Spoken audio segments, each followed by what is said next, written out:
How's it going, guys? Welcome back to the Blue Shifting and welcome back to Mamia. Now, it's been a while because I got sick. I just wanted to say thank you so much for all the wonderful support. Sorry for all the delays. Hopefully you didn't forget too much. Hopefully I didn't forget too much. We'll getting back to it, but thank you so much. We've had a recent submission of some art capturing some moments from my Fata Morgana playthrough, and I wanted to share that with you, and also just to say, like, if you ever make art of your own and you would be interested, I would love to feature it on the channel. It doesn't have to be of me. It can be of just stuff we cover on the channel, but a lot of times I get a lot of reposting of just other people's art. Obviously, like, don't repost unless you get that permission. Like if the person who creates something wants to share it with our community, I'd love to continue pushing it forward and kind of sharing links to it and everything. But if you make sure it's like an original work. But I would love to see more. It'd be really fun to be able to like showcase it. So just let me know. But thank you so much for the submission. And let's skip to Mamiya. So Ryou's situation's not great. Family situation's pretty abusive. There's the mom who's very rough. And I think she blames the daughter, the little girl, for, I mean, the family situation. I'm guessing maybe the reason why the dad's gone for whatever reason. Obviously not deserved. That little girl's the sweetest thing on the planet, and they don't deserve what's been going on. So I'm actually really sad about this one. I almost like don't want to come back to the story because I know it's not going to end well, and I'm really, really like sad about that. But we'll just have to, see how it goes. These stories have been really well told so far, so I'm not disappointed anyway. So let's get back to it. Now I am coming back from getting sick. It was a throat sick, and with me doing so much like talking, I might be coughing a lot. I might not make this the longest episode, but we'll see. I think I'll be fine. Anyway, so Suou is here. What do you think it is, Midori? Suou pulled out a white envelope. Oh, Midori, that's the little girl, right? Yeah. Excited and starry-eyed, Midori immediately grabbed at it, just as he had expected. Surprise! They're tickets to an amusement park. Huh? Where'd you get those? They're from a friend of my father's. Say, do you like amusement parks, Midori? Midori gave such an enthusiastic nod, I worried she might hurt herself. Seeing that, Suou's lips curled into a wide grin. That's great. It wouldn't have been much fun to go on my own anyway. Seeing the two of them have such a cheery conversation filled me with relief. Maybe I really could entrust her to him. Alright. Listen, Suou. Midori can be a bit hard to control at times, but she'll be fine if you hold her hand. And although it rarely ever happens, if she ends up throwing a tantrum, make sure to... What are you talking about? I have 3 tickets here. Look, Ryou! I've got work. Ryou... I exhaled and sighed. They were both giving me a classic puppy dog eyes. Plus, come on. Like, I know you like the guy, but, like, you can't just let your sister go with him by herself. Like, that makes no sense. I guess I should be off work next Sunday. I can't wait! Are you alright, Ryou? Yeah. Midori really went all out there. I'm sorry, Ryou. I'm alright. It's just been a while. I plopped down on a nearby bench. So, being considerate as usual, brought me a drink. I would have loved to join them, especially after seeing them so worried, but truth be told, I still felt a little sick. Can you just look after her for me, Suou? Of course, don't worry. I'll make sure she has enough fun to make for the both of you.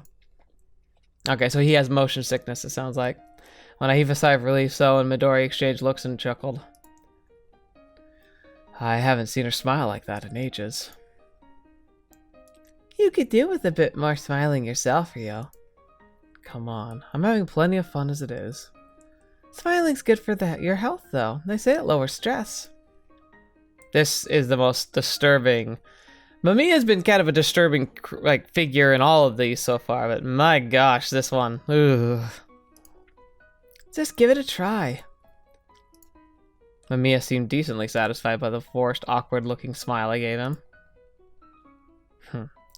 Amusement parks bring back a lot of memories for me.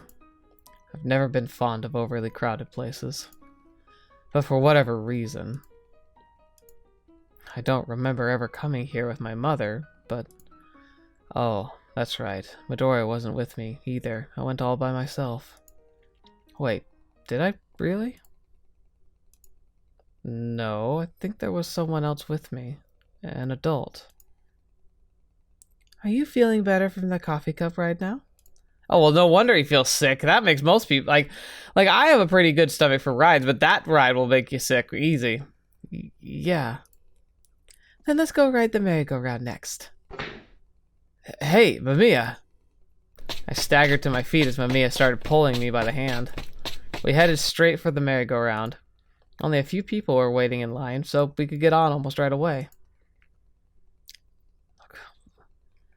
Wait up, Mamiya. I don't want to ride this. Come on, everyone's waiting for you. The horses won't start until you get on one.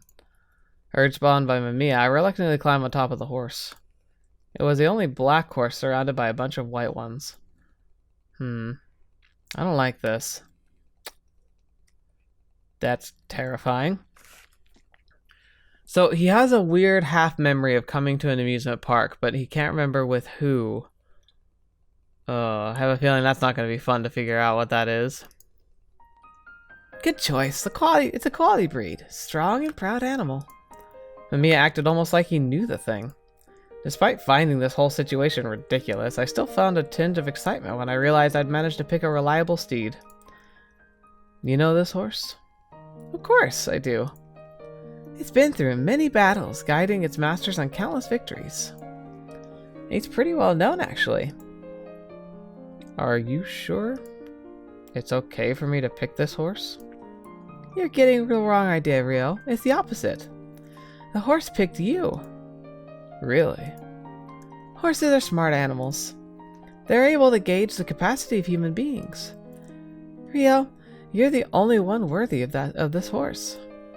You're the next hero this world is waiting for.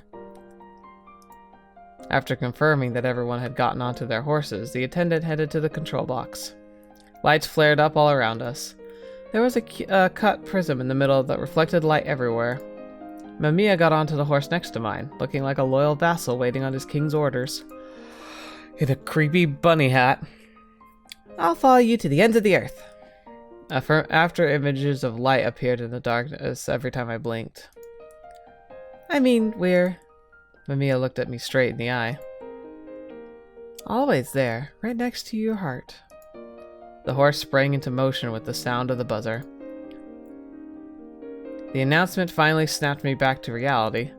The other guests appeared to have already dismounted. I jumped off my horse and patted its neck. It felt like plastic, and yet I could sense warmth coming from it. I gave its back another meaningful stroke, like someone saying goodbye to a loyal companion they braved countless hurdles with.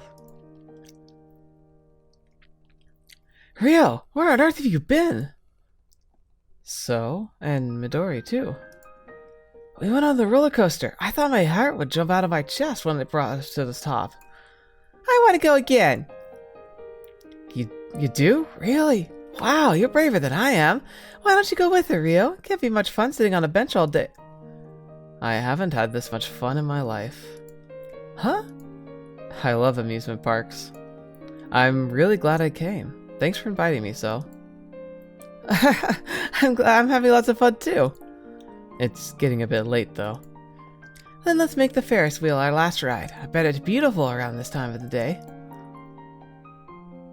When our turn came, we all boarded the metal cabin.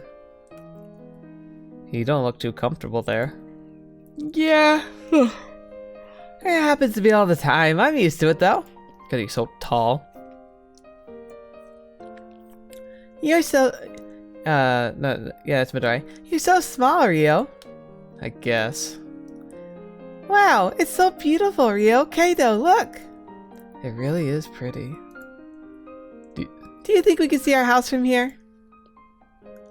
I'm sure it's out there somewhere. Midori's excitement made me look out the window. The scenery really was utterly breathtaking. The evening sun had painted the cityscape orange. The people on the ground level seemed like tiny little ants. It reminded me of a diorama I'd seen a long time ago. Yet even in this small artificial-looking world, people would continue living their lives. From up here, our everyday struggles felt strangely inconsequential. I always liked kind of that perspective. I have a really kind of, I don't know, I remember where it happened to me. I'm sure it's happened to everybody though. It's like, I don't know if you can remember, but when was that first time when you realized like that there's just a lot of people out there, you know? Like, it's weird to say that, but like, we get so lost in our own worlds. Like most of my world are just the people I interact with occasionally, you know? Some familiar faces, a lot of strangers. But I remember when I was young, in the town I grew up in, it's mostly in kind of a flat plain, but there's these hills nearby. Just rolling hills that are maybe like a couple of miles outside the border of town. And I remember we were up driving around up there. I think we'd gone stargazing or something. Something I loved doing growing up as a kid. I still love doing that now, actually. Probably one of the reasons why I'm so interested in space and in physics in general is just I grew up with a healthy appreciation for, you know, the boundless unknown that is out there. But we were coming back, and as we crested over the hill, we could see my small little town. You know, I mean, small in perspective of a lot of cities, but it wasn't tiny. I think it was like a population of like 55,000 people. Like, nothing really, but significant enough that it had a presence and it had a decent amount of light. Like, we were sitting over the city, you could see the lights of the buildings and the cars driving along the major roads and stuff, and you could just see them all like in the distance. And we kind of just stopped and took a look at it. And I was watching, and I remember thinking, even as a young kid, I saw like the cars moving, and I was like, those dots are vehicles, are cars, just like the one I'm in, filled with people. And each one of those people has dreams and fears and hopes, just like I do. And then the realization of it just kind of crashed into me as a kid. I think this must have been when I was like 10 or 11. It just kind of hit me all of a sudden. It's like the little dots, like the buildings, the houses, all these things that we see, like when you're on top of a Ferris wheel looking out over a city. It's not just a city. It's not just a place that you happen to spend time. It's a collection of individuals who all want to do their best to find happiness and meaning in life. You know? Like, have you ever thought about that? Like, really thought about, like, the fact that there's, like, 7 billion people, on the planet, and every single one of them has just as much of a impact and desire to make change and hopes and dreams that you and I have. And they're all just there. They're doing their own thing. They're living their life just like we are. They're not automatons. It's not like they're all just filling a role to make the world function. Have you ever thought about like how many people it takes just to make things happen? Like making sure that we get the food delivered to the grocery stores that we just casually go shopping at, like to go and like keep ourselves alive. What about the people who have to drive the buses that help get people around town? What about the people who have to pick up the garbage or clean the streets? Like, these are like people with hopes and dreams that are making very like almost invisible like support of our lifestyles. And they're all just as valuable and like important and impactful as we are. Granted, 99.999% of us are never going to be making an impact worthy of like being put in a book or you know, like leaving a mark in history per se. But every single person you see, every car you drive past, every home you drive through in a neighborhood that you're unfamiliar with is filled with lives of people. It's so amazing to me. Like, it's so weird. And I know I'm rambling a lot, but like, just think about that. Like, really think about like what that means. That they all want some of the same things that we want, you know? That we're all so similar. And then you think about all the conflict that we have, and it's like, really? Even if we don't share culture or language or heritage or continent even. Like, we always talk about like other peoples with like vitriol, like Chinese, the Russians, Japanese, Americans, Colombians, Spanish, South African. Like, we're all people, you know? And majority of us are good people just trying to, you know, find their way in life. I don't know. I just think it's important to really reflect on that. So while this has been rambly, I think it is worth talking about because this scene reminded me of that like epiphany I had when I was younger. It's something I need to remind myself of. Because if from up here, our everyday struggles feel strangely inconsequential. Did you have fun? Suou turned to me, his features darkened by the backlight. Yeah. The sun shone directly into my eyes, forcing me to squint. From Suou's angle, I must have looked pretty ridiculous. Me and my parents used to go to the amusement park all the time, and we'd leave the Ferris wheel for last. When I first looked out at the city from above, I almost couldn't believe how small and beautiful it was. My mom and dad still got along really well back in those days, and I had a ton of fun. I remember not wanting to go home. I wished we could just stay on the Ferris wheel forever.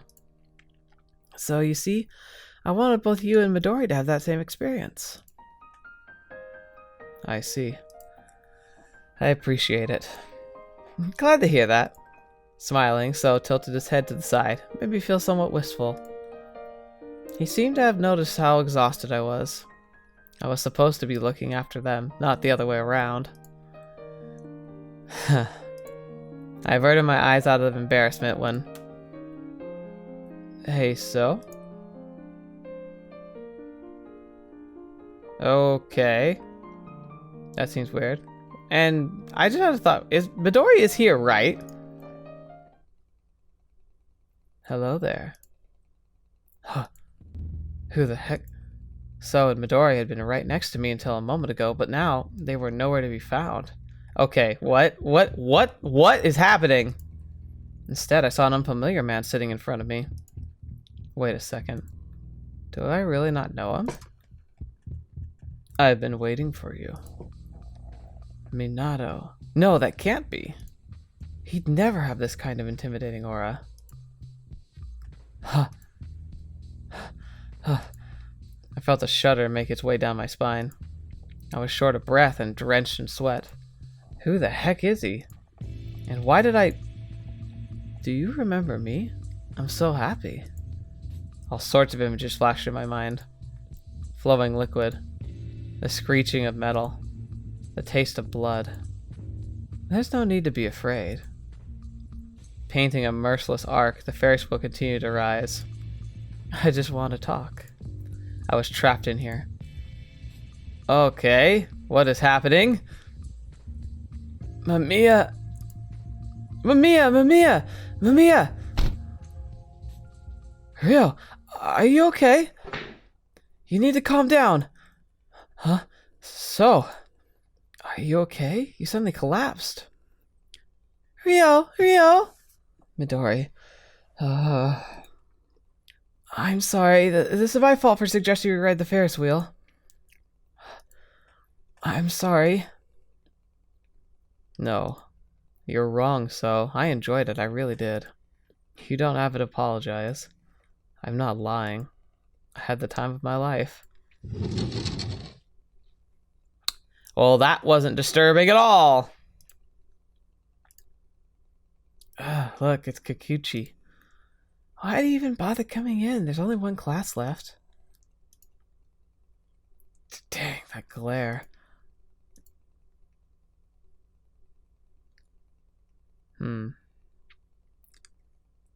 Minato, you didn't go to the amusement park yesterday, did you? An amusement park? No, I didn't. Why'd you ask? No reason. Wait, did you actually go? Wow, talk about unusual. Was it fun? Yeah. I was just about to answer him like that when the events of the Ferris wheel flashed into my mind. What was that about? So he thought it might be Minato, this guy here. He's the last one we haven't covered the story of yet. So I wonder if this is like an allusion maybe to like what his story is going to be like. But that doesn't bode well. Well, I suppose it's exhausting to be surrounded by so many people. It's easy to relax in places you're familiar with. Actually, it was plenty fun. Oh, really? Glad to hear that, I guess. Minato, Crap, I'm gonna be late for my part-time job. Sorry, I gotta run. See you around. Sure. Today was one of the few weekdays I actually didn't have a shift. Midori, on the other, only had morning classes, but the school contacted me that she had gone home by herself. I did some shopping at the supermarket. I passed by on my usual way home and instead took another path. Good. They were still there. I've been wanting these shoes for a while now. They're sporty, but refined design really caught my eye. They reminded me a little of tin toy car I wanted as a kid. I just wanted to have them. Partly to make peace with my past self. I was originally planning to buy them tomorrow, but now that I saw the actual article, I got kind of worried that somebody else might buy them before that. And besides, I just happened to have some time on my hands. Alright. There was an envelope hidden in one of the drawers on my desk. I could go get it right away. Preparing dinner would have to wait, but still.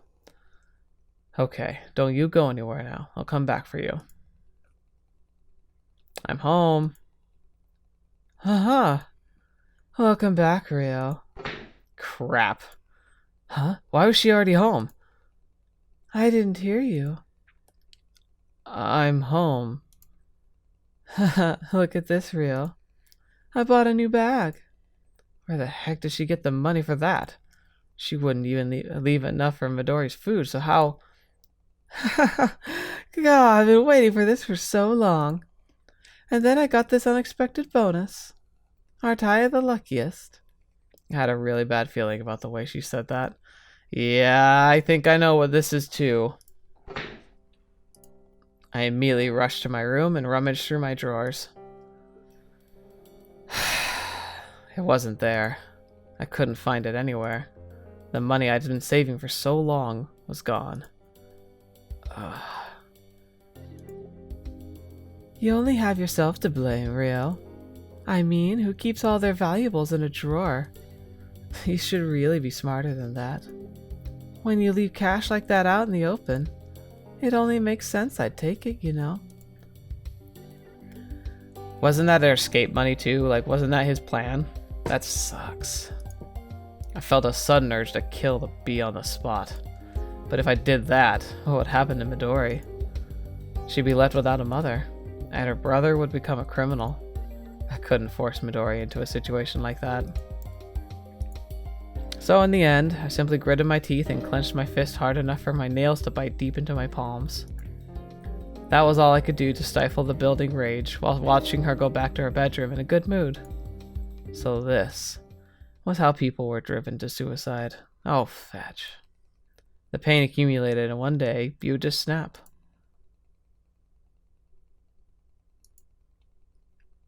Ryou? Why is it always like this? No matter how hard I try, I can't fight the environment I was born into. Why? Look at me, Ryou. Mamiya was holding a tiny little toy car made of tin. Is this? It was the same one I'd seen in the toy shop as a kid. How come you have this? In place of an answer, he simply pressed a finger against my lips to silence me. It's going to be our little secret, Ryou. I nearly choked up. I'd given up on this so long ago. I had accepted that it would be forever beyond my reach. I acted as though I'd forgotten all about it. But I'd never actually given up. The desire remained buried deep within me, perpetually unfulfilled. Thank you, Mamiya. I clutched the little car firmly to my chest. Rust and wear aside, it was the most important thing I'd ever owned. A genuine treasure. I swore I wouldn't show it to anyone. Huh? Ryou? So? Huh? What's that in your hands? It was the toy car I had received from Mamiya. Oh, nothing. Hey, I saw you hide something just now. Look, I said it was nothing, okay? Huh? Come on, you know you can show me. I told you to piss off. Oh, gosh. Oh, now I'd done it. I actually hit him. The air froze around us. Why? Why? There was nothing left, only emptiness. Almost like a balloon popped. Suou stared back at me. He was holding a hand to his reddening cheek while his body trembled all over. His eyes reflected a bitter disbelief along with fear and a tinge of disappointment. I couldn't take it anymore, so I ran.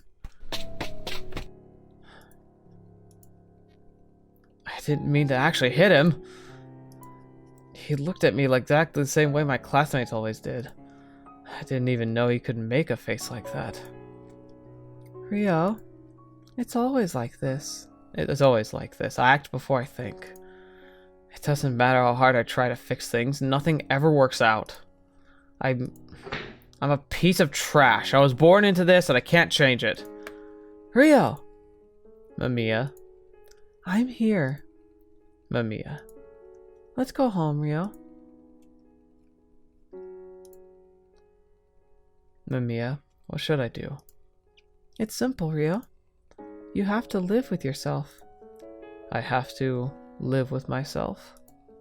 Yes, be honest with your desires. Do what you really want to do. There's no need to overthink it. Your true nature will emerge when you don't stress over every single decision you make.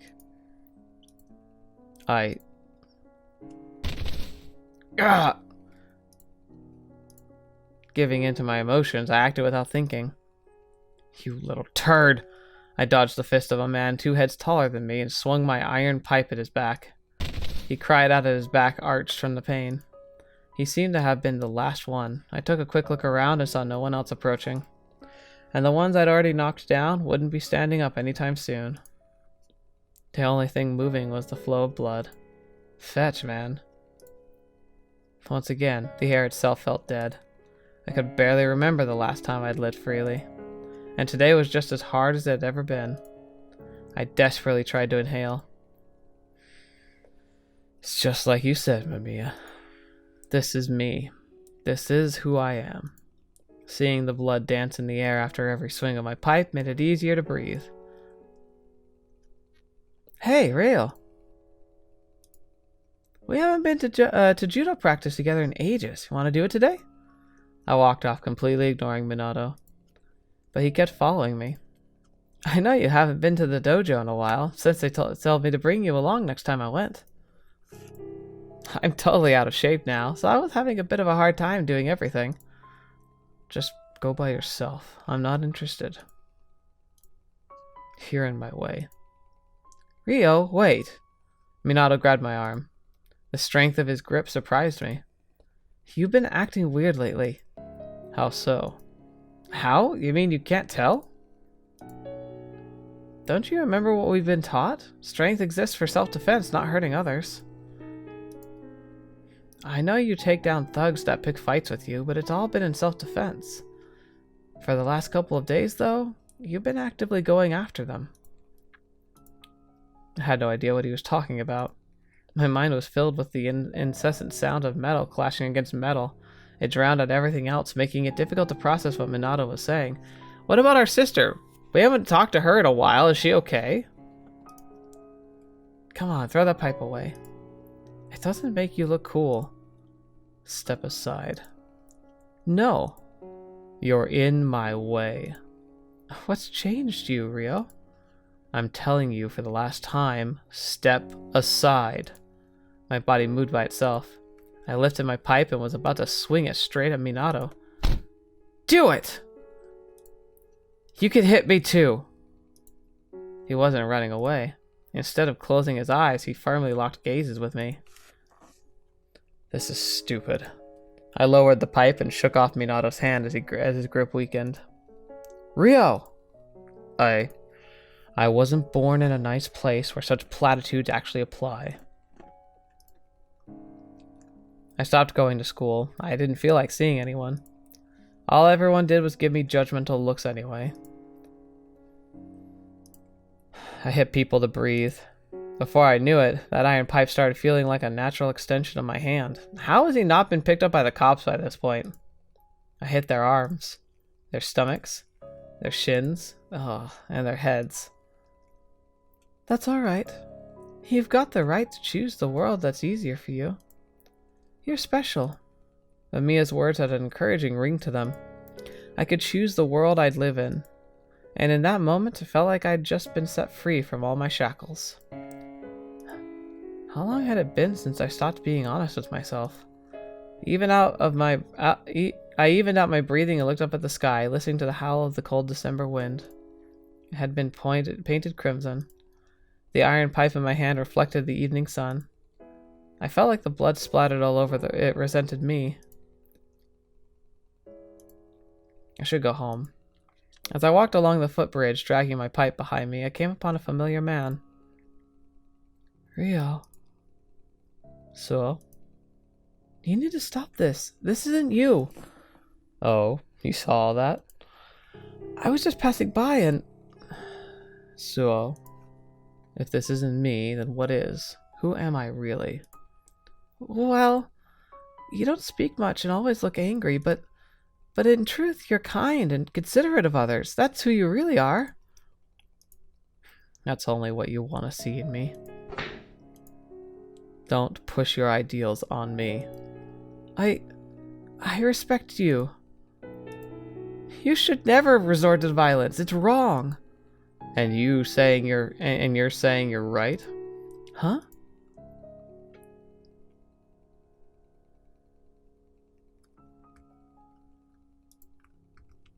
All you do is offer half-hearted consolations. Is satisfying your own hypocrisy the right way to live? But I've never hurt anybody. That day, what did you think happened to the man you tried to save? Oh, fetch. Oh, I didn't even think about that. Oh, man. Nothing's changed. He's still a living punching bag. All your actions and your superior attitude did was hurt his pride even more. Don't you get it? Your hypocrisy is in itself a form of violence. Admit your fault, Suou. No. You're the one who's wrong.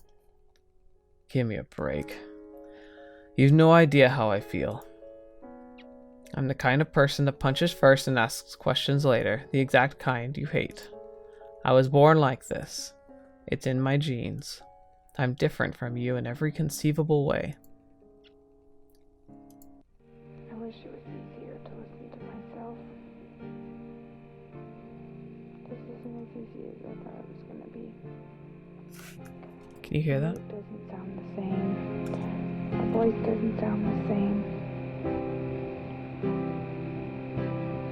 I'm laying in bed. I can't go to sleep. Sometimes it's so hard to sleep. It's so hard to go to sleep, and it's so hard to wake up. I wonder if it's ever going to get easier. One day I'll just go to sleep as soon as I hit the pillow. And one day I'll get up as soon as my brain wakes up. Sometimes I try to turn that brain off.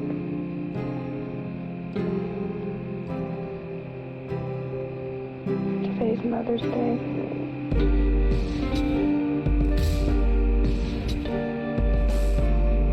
Well, that was interesting. I think it's part of the music track is like a very depressing monologue. Seems so far away from what seemed real in the beginning. I'm gonna keep going, but that's what the whispering voice is. Oh, we came home at the same time for a change.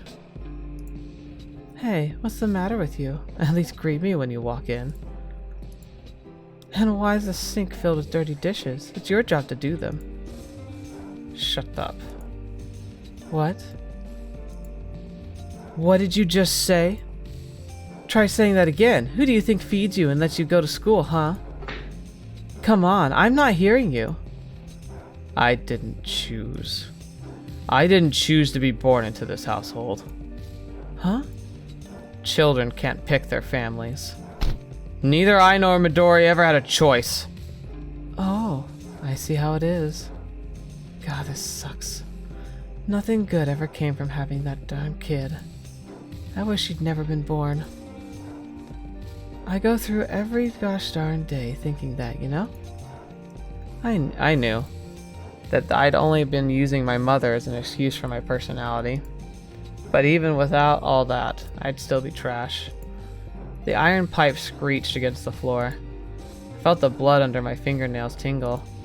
I was hopeless, completely beyond help. I knew it would come to this sooner or later.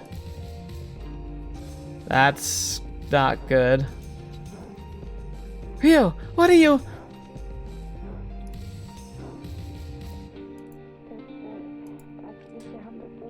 How long had I been hitting her for? At first she resisted, but the more I did it, the weaker she got until she stopped moving altogether. Her blood mixing in with her froth created a strange and indescribable goo. She was still alive though, only barely. Maybe I should put her out of her misery. That sounded like a good idea. I heard a voice from somewhere, and I agreed with it wholeheartedly. With her gone, I'd have nothing else to worry about. Midori's abuse would stop, she'd finally be able to smile all the time. I was confident I could patch things up with Suou, too. It would solve all my problems. Fetch, man. Oh gosh. I lifted up my iron pipe. It had become so red you could no longer tell the rust and the dried blood apart. I thought it was a lead pipe. Lead doesn't rust. It was time to clean up the trash and secure a bright future for both Midori and myself. Ryou? A voice rang out from behind me. The same lovely voice that had called my name countless times. Midori. Oh, lovely.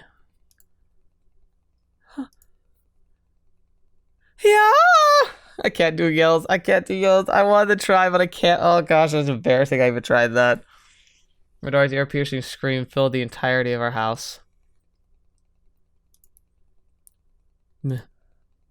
It's okay, Midori. You don't need to suffer anymore.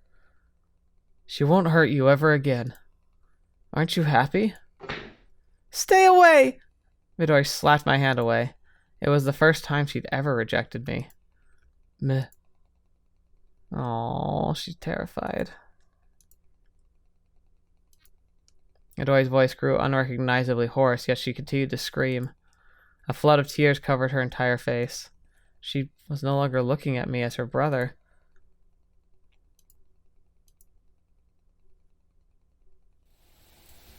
I staggered through the streets, letting the heavy rain beat down on me.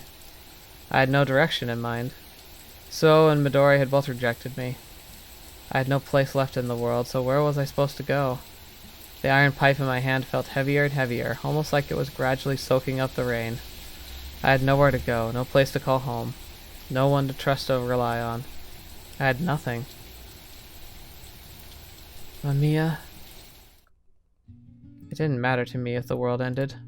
My existence was entirely too minuscule for me to perceive matters of that scale. I had my hands full with protecting what was right in front of me.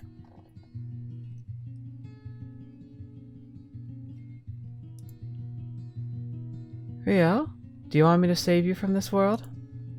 Mamia, I don't know what to do anymore. All you've got to do is imagine that this is all a wonderland. A wonderland? Recall the happiest memories of your life buried deep within your subconscious. You'll never get sick from the coffee cup, get sick from the coffee cup right here, and we've got enough balloons to fill the whole of the sky. The shimmering attractions, the rainbow-colored candies, they all belong to you. That sounds like fun. You bet it does. I'm tired. I see.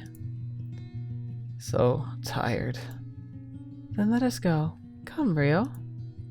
Mamia waits in the trichilocosm. Try chiliocosm. The moment Mamiya uttered those words, my consciousness grew hazy. My cold fingers and trembling lips no longer mattered. Nothing did anymore. Not my mother, not my classmates, not even what had happened to me. I allowed myself to drift into that sweet, warm haze. Tell me, where did I go wrong? I mustered up a question, yet no answer came.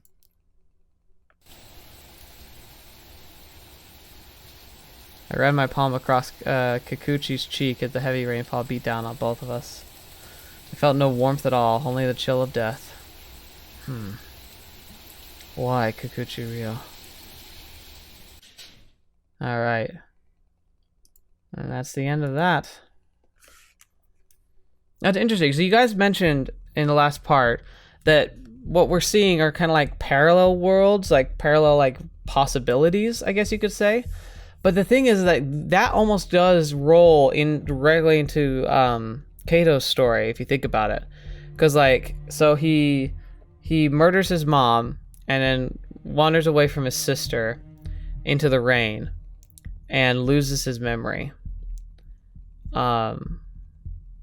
And that could kind of launch into the Kato storyline, but then Kato in that world line didn't know Ryou, so it's different, but like you can kind of see that there are threads connecting them.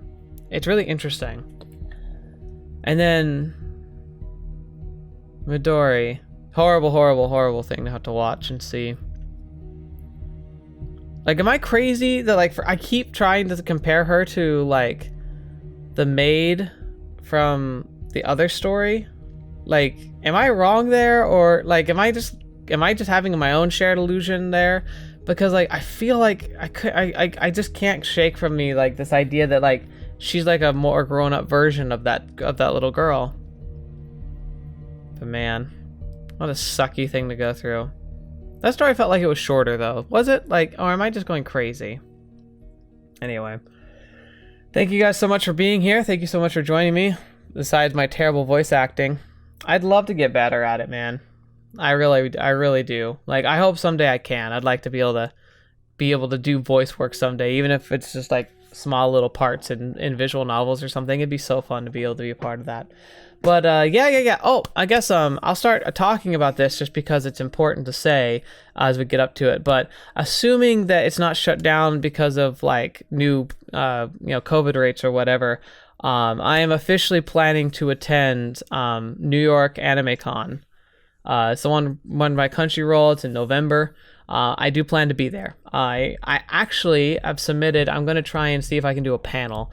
Obviously, I have to get selected for it, but I'm hoping to do a panel on visual novels, kind of like their impact, like what makes them great as a genre. Because, well, at an anime convention, like that's where I'm going to find people who like visual novels, but there's always more to outreach we can do. There's so many people who already like manga and anime, who probably just never have experienced a visual novel, who might like it. So I'm hoping that if I can host a panel about it and talk about like what makes them so spectacular, I'm hoping I can help maybe get more interest in the genre as a whole.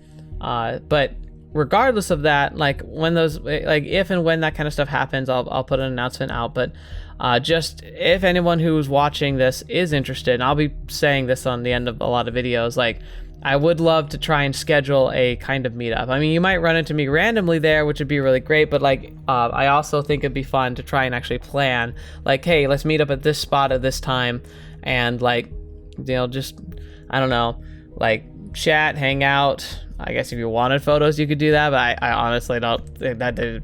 I have a hard time like feeling like that's something you'd want, but it'd be really fun. So I'll post more details about that. Like, obviously not all the details. I do want to be able to enjoy like the con kind of on my own a little bit, but I want to make sure we make time for anybody who happens to be going to that convention that we could meet up.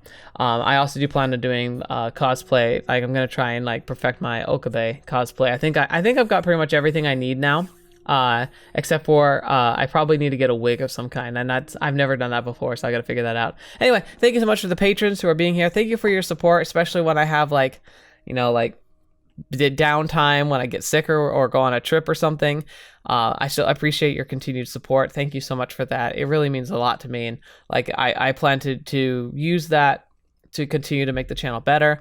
And thank you so much for all of you who have been like just here for the ride, enjoying the series. I appreciate every second you guys spend with me and my content. Hopefully it's stuff that keeps bringing you back, because I certainly have a blast making it. So thank you so much. Until next video, watching me, I'll see me in next. I'll see you there.